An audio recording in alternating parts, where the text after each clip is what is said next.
Nasib Ketua MK Anwar Usman dan Hakim MK lainnya soal dugaan pelanggaran etik tinggal hitungan jam.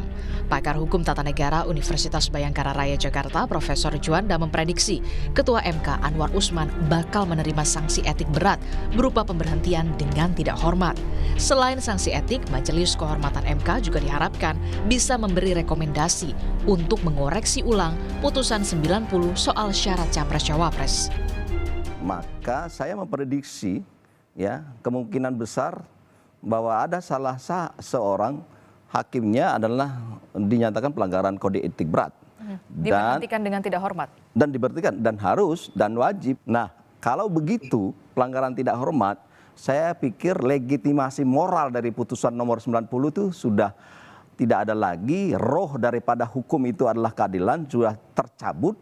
Dan saya kira ini jelas cacat material dan cacat formil. Demi untuk keadilan tidak ada masalah. Misalnya merekomendasi, ada kata-kata merekomendasi bahwa ini adalah diperiksa ulang misalnya. Saya kira itu yang kita minta, ada terobosan gitu. Walaupun tidak keluar dari secara substansi putusan MK itu di bidang etik. Karena terbukti etik maka ada rekomendasi untuk diperiksa ulang. Sementara, salah satu hakim konstitusi di tahun 2015, Idewa Gede Palguna menyebut, usai putusan Majelis Kehormatan MK, pengujian ulang terhadap putusan 90 dimungkinkan dilakukan hakim MK meski hanya diikuti 7 hakim. Majelis Kehormatan tidak bisa memang memasuki ranah putusan Mahkamah Konstitusi, tetapi itu bisa menjadi alasan kalau misalnya hendak dilakukan pengujian ulang terhadap norma Pasal 169 huruf Q Undang-Undang Pemilu berdasarkan alasan konstitusional baru yang disebutkan dalam pasal 60 Undang-Undang Mahkamah Konstitusi, dan tampaknya itu sudah ada yang mengajukan. Pemeriksaan pendahuluan dan hakimnya berpendapat bahwa tidak diperlukan pemeriksaan persidangan lagi, sudah cukup berdasarkan pasal 54, hakim bisa langsung untuk mengumumkan nanti jadwal putusan gitu loh. Bisa cepat sebenarnya, bisa cepat. Menurut hukum acara, quorum persidangan maupun quorum pengambilan keputusan itu harus selalu 9, dalam keadaan luar biasa tidak boleh kurang dari 7. Itu. Di pundak moralitas dan integritas Majelis Kehormatan MK lah kini publik menaruh harapan besar. Putusan Majelis Kehormatan MK jadi pertaruhan mengembalikan marwah MK yang akan dicatat dalam sejarah demokrasi di Indonesia. Tim Liputan, Kompas TV.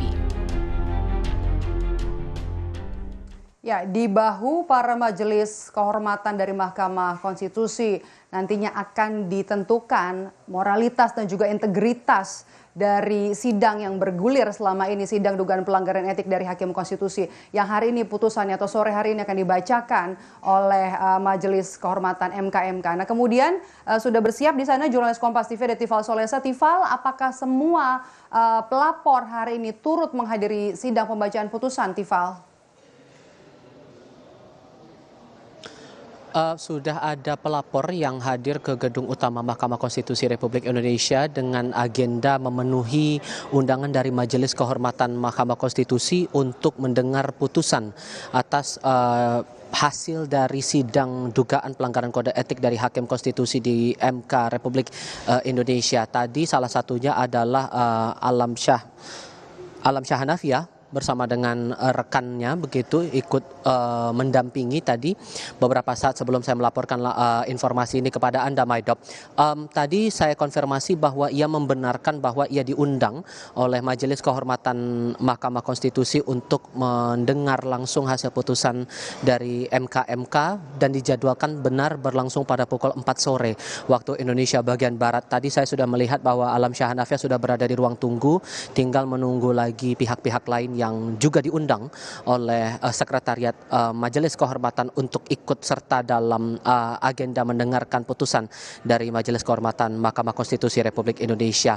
Tadi lewat keterangan awal yang disampaikan oleh Ketua Sekretariat MK, Fajar Laksono menyampaikan kepada saya pagi tadi bahwa nanti ada forum untuk mendengarkan sidang ini tidak terbatas pada sidang tatap muka, tapi juga diberi kesempatan untuk pihak-pihak pelapor untuk mengikuti proses sidang secara daring begitu melalui Zoom yang sudah disiapkan oleh pihak Sekretariat Majelis Kehormatan Mahkamah Konstitusi Republik Indonesia. Yang juga akan menarik perhatian adalah sejauh mana dari Majelis Kehormatan ini akan menjatuhkan sanksi kepada pihak-pihak yang dilaporkan, dan ini bakal berlangsung kurang dari 1 jam dari sekarang, Maidop.